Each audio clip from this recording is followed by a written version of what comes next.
Buongiorno, può farmi una firma per il servizio postale? Porteranno 15.000 cartoline a Luca Zaia per protestare contro i tagli della regione. Hanno girato le piazze della provincia per sensibilizzare i cittadini. Sono i lavoratori dei servizi forestali, dei consorzi di bonifica di Veneto Agricoltura e delle associazioni degli allevatori, per lo più stagionali e lavoratori a tempo determinato.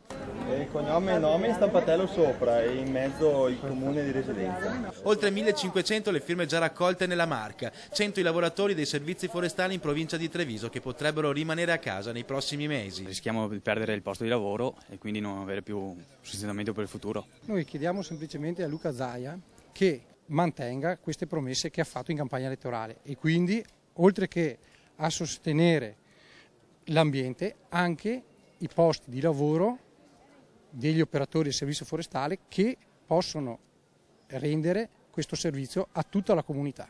Lavoratori che intervengono nel caso di frane e smottamenti e che operano nel mantenimento e nella cura del patrimonio forestale. I tagli ammontano circa 4-5 milioni su una spesa generale annuale di 20 milioni.